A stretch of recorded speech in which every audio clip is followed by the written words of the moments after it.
Hello and welcome. इस video में हम डिस्कस करेंगे पोरफायरियास लवर। ये पोएम लिखी है रॉबर्ट ब्राउनिंग ने।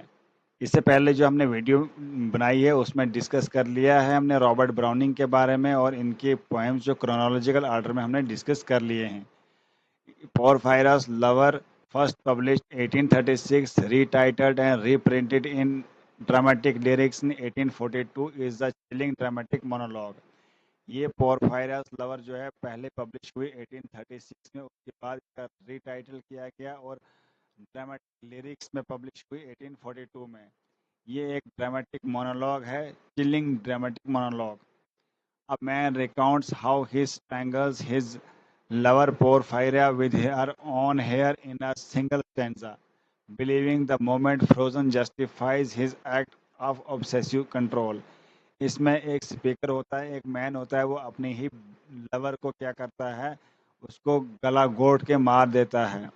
वो पोर फायरा होती है उसकी लवर, अपने उसको क्या करता है, गला घोट के मार देता है। बोलता है कि अपने ये जस्टिफाई करना चाहता है कि मैं ऑब्सेसिव हूँ बड़ा।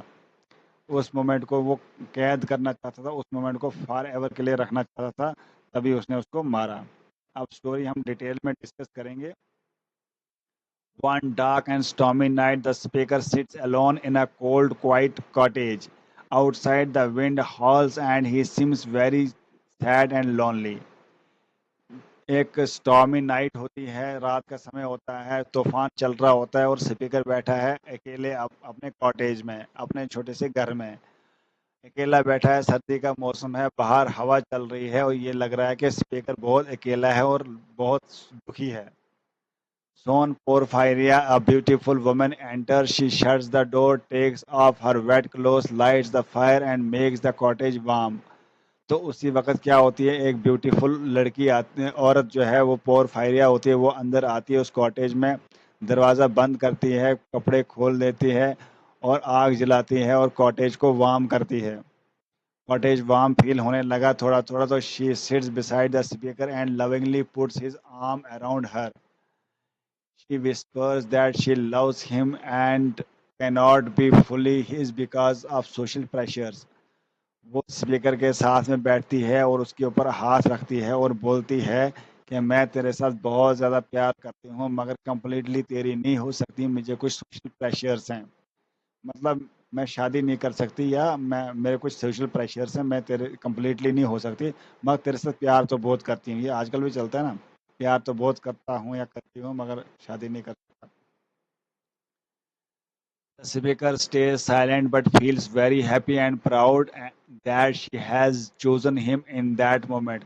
He thinks she belongs to him now. Wanting to keep that perfect moment forever, he makes a strange decision. Speaker जो है वो साइलेंट रहता है और बड़ा खुश महसूस कर रहा है उस वक़्त, और प्राउड फ़ील कर रहा है कि उस पोर फायरा ने इस टाइम, इस मोमेंट पे, इस लम्हे पे मुझे चूज़ किया और ये इस वक़्त सिर्फ़ मेरी है। और अब चाहता है कि मोमेंट को मैं इस तरह एक यादगार बनाऊँ, इस मोमेंट को मैं फॉरएवर के लिए बनाऊँ। एक स्ट्रेंज डिसीजन ले लेता है वो। स्पीकर क्या करता है, he wraps her long hair around her neck and strangles her. He believes she felt no pain and died peacefully. वो उसको क्या करता है, उस ही रैप्स, उसको जो लॉन्ग हेयर थे उस पोर फायरा के, उसको लॉन्ग हेयर उस पोर फायरा के गले में ही गोट देता है, गले में ओढ़ के उसको गोट देता है, गला स्ट्रैंगल मतलब गला गोट देता है और उसको मार देता है। और वो ये बिलीव करता है इसको कोई दर्द नहीं हुआ, इसको कोई पेन नहीं हुआ, ये पीसफुली मर गई। After killing her, he opens her eyes, kisses her cheek, and sits with her dead body, thinking she is happy. He feels no guilt and believes God has not judged him yet. Poem ends with the speaker still sitting beside Porphyra's body calmly and proudly. जब उसको वो मार देता है, वो उसकी आंखें खोलता है, उसके नेक पे किस करता है और उसके साइड में बैठता है उसकी डेड बॉडी पे, और बोलता है कि ये जो है बहुत खुश है इस टाइम पोरफायरा। वो कोई गिल्ट फील नहीं कर रहा है कि मैंने इसको मारा। ये बोलता है कि गॉड ने मुझे जज नहीं किया, अगर मैंने गलत किया होता, कुछ तूफान आता, कुछ गलत होता मेरे साथ कुछ गलत हुआ नहीं, इसका मतलब मैंने कुछ गलत किया नहीं। और पोएम एंड होती है तो जो पोर फायरा की बॉडी होती है उसके साथ में वो स्पीकर बैठा होता है और कामली और प्राउडली, बड़े प्राउड के साथ। ये स्टोरी बताती है मैडनेस, वो जो है लवर कितना मैड हो गया है, कितना ऑब्सेस हो गया है, इतना प्यार करता है उसको कंट्रोल ही नहीं कर पा रहा है और इतना जेलस फील कर रहा है। यहाँ पे स्पीकर की जेलसनेस भी दिखती है कि वो नहीं चाहता है कि ये लम्हा किसी और को मिले, मेरी पोर फायरा किसी और के साथ इस तरह मिले या कोई को और मौका मिले। इंपॉर्टेंट लाइन्स हैं एग्जाम पॉइंट ऑफ व्यू से, वो याद रखना। That moment she was mine mine fair perfectly pure and good, ये इंपॉर्टेंट लाइन है। And thus we sit together now and all night long we have not stirred, ये भी important है। I am quite sure she felt no pain, last important line जो है, and yet God has not said a word, खुदा ने कोई word अभी तक नहीं बोला, इसका मतलब मैंने गलत नहीं किया। ये है इंपॉर्टेंट लाइंस इस पोएम की। नेक्स्ट जो है ब्राउनिंग की पढ़ेंगे हम। नेक्स्ट पोएम वो है पीपा पासिस। पीपा पासिस एक ड्रामेटिक मोनोलॉग है, एक बहुत लंबी कहानी, ड्रामेटिक मोनोलॉग नहीं, एक मतलब क्लोजेट ड्रामा है, ठीक है, वर्स ड्रामा। ये वर्स ड्रामा है, 1841 में जो है ये लिखा गया है, वर्स ड्रामा है, ये बहुत बड़ी है, बट इसमें हम सिर्फ डिस्कस करेंगे पीपा सॉन्ग। पहले पीपा पासिस हम डिस्कस करेंगे। Verse drama is a verse drama by Robert Browning published in 1841 as a part of Bells and Pomegranates series. Bells and Pomegranates series जो है रॉबर्ट ब्राउनिंग ने लिखी थी और ये पब्लिश करवाई थी, इसमें ही ये पब्लिश करवाया पीपा passes. The poem follows a simple walking girl, Pippa, as she sings through the town on her day off. Her innocent songs unknowingly influence the lives and choices of others. एक पीपा होती है, working girl होती है, वो मिल में काम कर रही होती है, जैसे वो टाउन में जा रही है, टाउन में चल रही है, तो वहाँ से वो गाना गाते गाते चलती है, तो वो लोगों की चॉइसेस को चेंज करती है, लोग उसकी तरफ अट्रैक्ट होते हैं, उसको देखते हैं। समरी क्या है? The poem Pippa passes is set in the Italian town of Asolo. It follows a young poor silk vendor named Pippa who has once one holiday in the year. She decides to spend it walking through nature and the town, singing happily to herself. She remains unaware that her song deeply affect the lives of various people in crisis. तो ये story set होती है Oslo में। यहाँ पे एक लड़की होती है पीपा, वो मिल में काम करती है सिलवेंडर में, और वो जो है एक हॉलीडे उसको मिलता है, उसमें वो क्या करती है, स्ट्रीट में चली जाती है, वहाँ पे वॉक करती है, टाउन की तरफ जाती है गाते गाते, और वो उसको ये पता नहीं होता है उसका सॉन्ग जो है बहुत लोगों को प्रभावित करता है, इनको इन्फ्लुएंस करता है। As Pippa walks and sings, four dramatic scenes unfold indoors. चार सीन होते हैं जैसे वो वॉक कर रही है, क्या क्या होता है? In each someone is on the verge of making a morally wrong or selfish choice। हर टाइम जो है कोई बंदा जो है मॉरली रॉन्ग और सेल्फिश चॉइस बनाता है पिपा को देख के।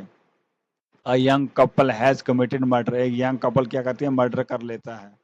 And artist face drama, artist क्या करता है, ये एक डायलेमा फेस करता है, dilemma, problem. A political leader plans betrayal, political leader क्या करता है, धोखा दे देता है। And a girl is about to be face into prostitution, एक गर्ल जो है प्रोस्टिट्यूशन फेस करती है। Yet as people's eyes floats past their windows, her innocent songs strike their consciences and change their hearts। तो उसके जो है पिपा की जो चॉइस है, पिपा की आवाज़ जो है उनके लोगों की आवाज़ चेंज करती है, लोगों की चॉइस चेंज करती है, लोगों की सोच चेंज करती है।